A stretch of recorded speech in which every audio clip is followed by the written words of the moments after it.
Fala galera do Elite Oculta! E antes de começar esse vídeo, eu gostaria de apresentar para vocês a playlist do canal. E tanto pela TV, notebook, computador, tablet ou celular, você pode acessar aquele tipo de conteúdo que você tanto gosta.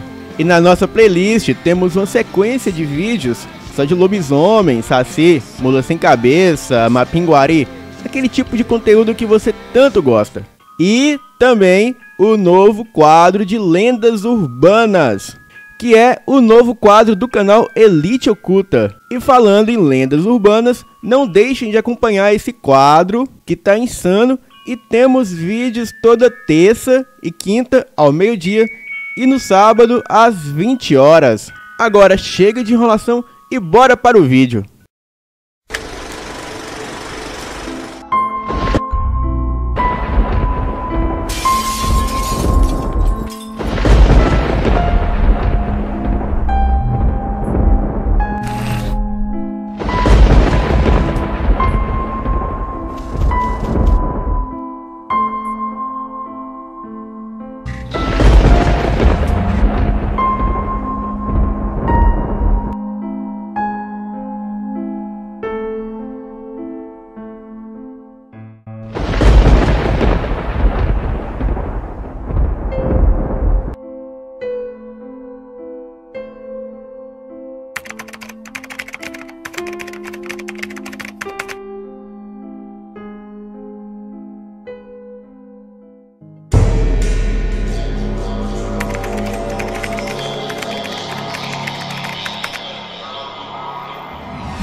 Boa noite, Fael. Hoje eu trago mais um relato da Vó Chica. E tenho que dizer novamente que eu sou a sua fã número 1. Bem, vamos ao relato. Essa história aconteceu comigo em 1950. E na época eu tinha 8 anos de idade. O meu pai me disse: "Minha filha, vai fazer uma visita para o seu padrinho, pois já tem muito tempo que você não o vê. Aproveite que o seu irmão vai até lá com um amigo buscar folhas de cana para alimentar o gado." Eu sempre fui muito obediente e fiz exatamente como meu pai me disse. Saímos de casa por volta das 6 da manhã e chegamos na casa do meu padrinho por volta das 11 da manhã. Fomos bem recebidos pela família do meu padrinho, que já nos convidaram para o almoço. E depois de comer, descansarmos e nos prepararmos para a volta para casa, neste momento o meu padrinho me chamou. "Minha afilhada, eu tenho um presentinho para você." Ele me deu 5.000 réis, que era a moeda da época. "Esse dinheiro é para você comprar o que quiser." Ele também nos deu um saco de batata doce para levarmos para casa. Nos despedimos e seguimos rumo para casa.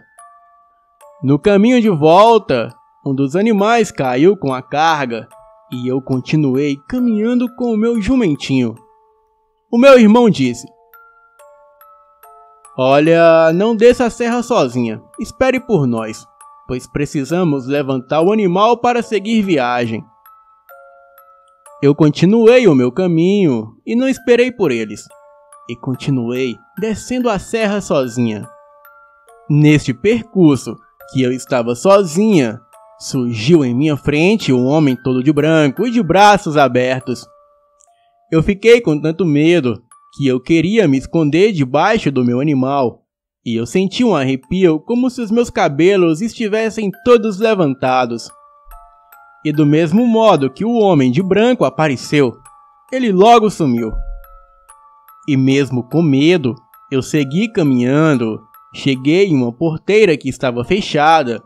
Então eu resolvi esperar pelo meu irmão, e assim que ele chegou, eu contei sobre o homem de branco e com os braços abertos que eu havia avistado. E próximo da porteira havia uma venda, e chegando lá eu perguntei para a dona se ela tinha visto um homem de branco passar, e ela me disse que não. E que nós éramos os únicos que haviam descido a serra naquele dia. Até hoje, eu tenho certeza que a visão que eu tive foi de Jesus Cristo. Ele que me guardou aquele dia e também me protege até hoje.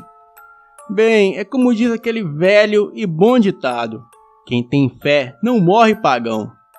Boa noite.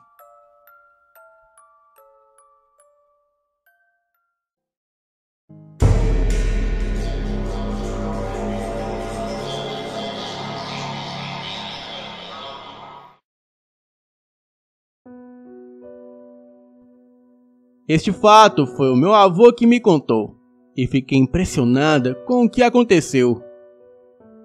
O meu avô e a sua família mudaram-se para uma cidadezinha no interior de Minas Gerais. E na época, ele era coletor estadual e foi exercer o cargo na referida cidade. Na primeira noite que passou no local, ele teve um sonho bastante estranho. Aliás, ele não soube dizer se era sonho ou aparição.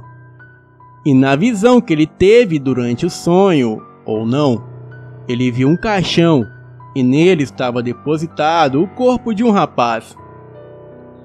Esse rapaz de dentro do caixão conversou com meu avô e lhe pediu que procurasse a sua família e que pedisse que rezassem uma missa para ele, pois tinham feito uma promessa que caso ele ajudasse a encontrar um parente próximo que estava desaparecido, que havia bastante tempo, seria rezado essa missa de agradecimento. E após dizer isso, o caixão com a pessoa desaparecia. O meu avô ficou intrigado com o sonho e relatou mesmo para minha avó, sendo que ela disse que não custava nada ele procurar saber se existia tal família na cidade. E sendo que o meu avô fez isso. E após procurar, perguntar e pesquisar, para o seu espanto ele descobriu que realmente existia a tal família. E sabendo onde residiam, ele foi até a casa dos mesmos. E chegando lá, meio sem jeito de comentar o acontecido, ele criou coragem e perguntou às pessoas da casa se por acaso eles haviam feito uma promessa caso encontrasse uma pessoa que havia desaparecido há muito tempo. As pessoas da casa perguntaram o porquê daquela pergunta, sendo que o meu avô contou-lhes sobre o sonho que teve com todos os detalhes. E todos ali ficaram surpresos com o que foi relatado pelo meu avô e confirmaram que realmente haviam feito uma promessa, mas que tal fato havia se passado bastante tempo e todos haviam se esquecido da promessa. Mas sabendo do ocorrido, a família providenciou imediatamente, para o domingo mais próximo, a missa de agradecimento pela realização do pedido. O meu avô e a minha avó assistiram à missa, e na mesma noite, para surpresa do meu avô, a aparição surgiu novamente. E do mesmo jeito, aquele rapaz veio dentro do caixão, e do mesmo modo que antes aparecera, agradeceu ao meu avô por ele ter atendido o seu pedido, e finalmente a sua família ter realizado a missa de agradecimento. Bem, espero que os inscritos do canal reflitam muito sobre este acontecimento e não façam promessas sem cumpri-las, pois a sua dívida estará registrada para sempre no além. Boa noite.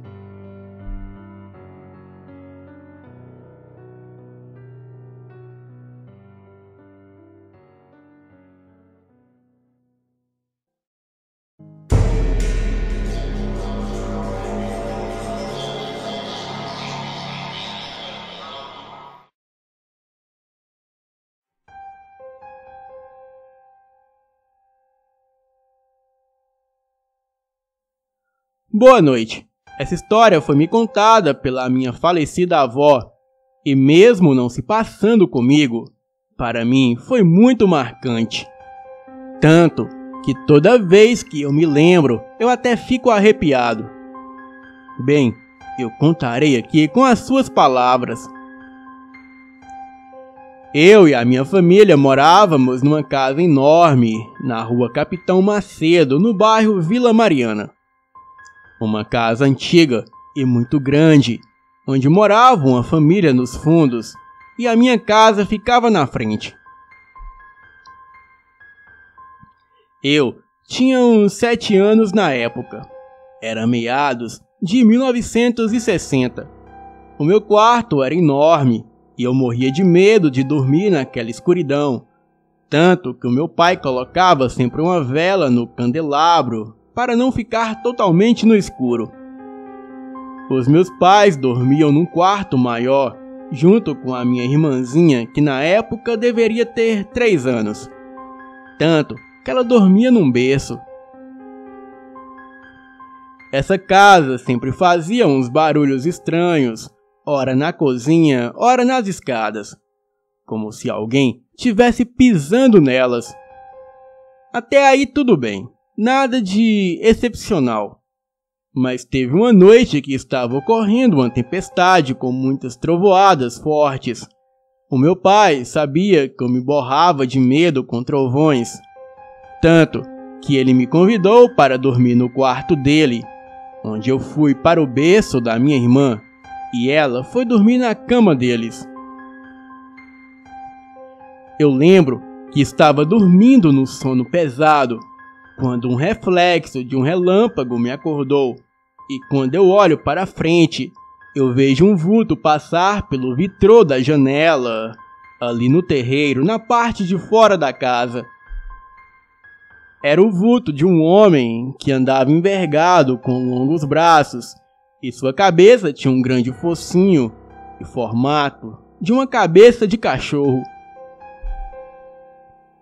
Imediatamente, eu olho para o lado onde estava a minha família, pensando se a minha mãe talvez estivesse acordada. Mas não estava, pois a mesma estava dormindo bem do meu lado. Eu olho novamente para a janela e esse vulto estava parado lá do lado de fora, olhando diretamente para mim. Eu só sei que naquele momento eu nem sabia rezar direito. Eu fechei os olhos e comecei a rezar metade de um Pai Nosso e uma metade de uma Ave Maria para que aquela coisa sumisse da minha casa. Pois eu estava trêmula e com a voz engasgada para soltar um grito. E eu juro que eu ouvi alguns rosnados vindo ali de fora, como se uma fera rosnasse lá fora. Eu só sei que depois de rezar, ao abrir os olhos, aquela figura sombria havia desaparecido. Eu nunca esqueci esse fato, pois ficou na minha memória gravado como se fosse ontem. Era um vulto que lembrava um lobisomem, a forma da cabeça e a estatura do corpo animalesco. Mas graças a Deus eu nunca vi o seu rosto. Bem, eu sei que foi verdade, e não fruto da minha imaginação, pois outras coisas estranhas já haviam acontecido comigo, pois dizem que as crianças, até uma certa idade, possuem vidência e enxergam os mortos. E também, depois de anos, eu descobri pela boca dos meus pais que o homem que morava na casa ao fundo da nossa, ele mexia com magia negra, e na vizinhança haviam boatos que ele se transformava em bicho, e acredito que ele era um lobisomem, ou talvez algo muito pior. Boa noite.